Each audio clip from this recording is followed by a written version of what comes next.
अगर हम दो क्वांटिटीज के रिलेशन को स्टडी करें तो हम यूं कह सकते हैं कि जैसे अगर आप यहाँ पे तस्वीरों के अंदर देख रहे हैं कि अगर लेट्स से ए हमारे पास बॉक्स है और एक बी बॉक्स है, इन दोनों के अगर हम वेट्स को मेजर करें तो हम यहाँ पे जैसे फर्स्ट तस्वीर के अंदर आपको नजर आ रहा है, हम यूं कह सकते हैं जी कि वेट WT हम शॉर्ट लिख रहे हैं जी, weight of A is smaller than weight of B. ठीक है, या सिचुएशन कुछ इस तरह से हो सकती है कि हम यूं कह सकते हैं जी कि वेट ऑफ ए, जैसे कि दूसरी तस्वीर के अंदर देखें तो दोनों इक्वल हैं, is equal to weight of B.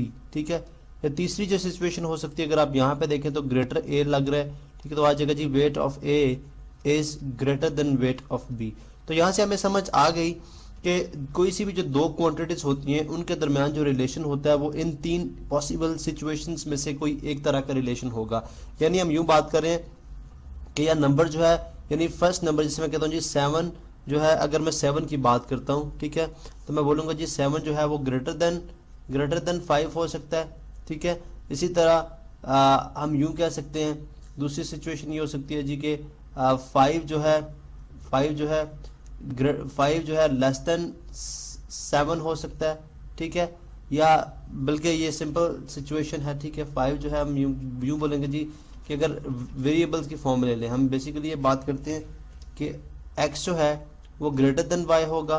ठीक है, x जो है वो इक्वल टू y हो सकता है और x जो है वो लेस देन y हो सकता है। ये तीन पॉसिबल सिचुएशन है। इसका मतलब है कि हम कोई से भी दो नंबर लिखेंगे, लेट्स सपोज हम यहाँ पे लिख देते हैं जी कि हमारे पास 7 कुछ नंबर्स हैं जिनके रिलेशंस को हम स्टडी करना चाह रहे हैं, जैसे है 7 8 9, ठीक है, और इसी तरह 0। ये चार नंबर हैं, लेट्स सपोज इनको हम बारी बारी स्टडी करते हैं। अगर हम इन दोनों का रिलेशन स्टडी करते हैं तो बोलूँगा जी 7 इज लेस देन 8। ठीक है, अगर मैं इन दोनों का स्टडी करता हूँ तो मैं बोलूँगा जी 8 इज लेस देन 9। अगर मैं 9 और 0 करता हूँ मैं कहता हूँ 9 इज ग्रेटर देन 0। ठीक है, लेट्स से एक और नंबर है, ठीक है, इसमें यहाँ पर लिख देता हूँ 8। ठीक है, इस तरह अगर मैं 8 का 8 से रिलेशन स्टडी करूंगा तो बोलूँगा 8 इज इक्वल टू 8। तो यहाँ पे आपने देखा कि हमने कितने 4-5 नंबर्स हमने यहाँ पे लिखे हैं, और जब उनके रिलेशन को स्टडी किया तो इन तीन सिचुएशंस के अलावा चौथी हमारे पास कोई सिचुएशन नहीं आ रही।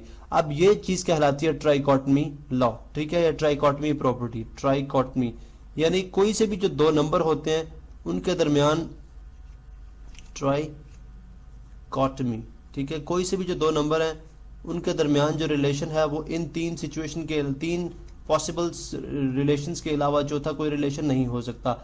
यानी हम यूं कह सकते हैं कि for all, in mathematical terms, for all X Y belong to R either, यानी या, इसका मतलब है जी या, ईदर एक्स जो है वो लेस देन वाई होगा, जिससे मैंने ऊपर मेंशन कर दिया, एक्स जो है वो इक्वल टू वाई होगा, और एक्स जो है वो ग्रेटर देन वाई होगा। ठीक है, इसी तरह जब हम, आप लेट सपोज 3 स्टूडेंट्स हैं, उनकी एजेस को कंपेयर कर रहे हो, स्टूडेंट ए है, बी है और सी है। ठीक है, लेट सपोज ए की एज जो है वो 18 ईयर्स है, बी की जो एज है वो भी 18 ईयर्स है, सी की एज है 19 ईयर्स है, डी की एज है 12 ईयर्स है। ठीक है, अब अगर हम कंपैरिजन करें, बोलूँगा जी ए और बी का कंपैरिजन क्या है, ए और बी की जो एज है वो आपस में क्या है, इक्वल। बी और सी का अगर कंपैरिजन देखा जाए, ठीक है, तो हम बेसिकली यूं बात कर लेंगे कि ए और बी आपस में इक्वल हैं। ठीक है, इसी तरह हम बात कर लेंगे जी कि बी और सी जो हैं,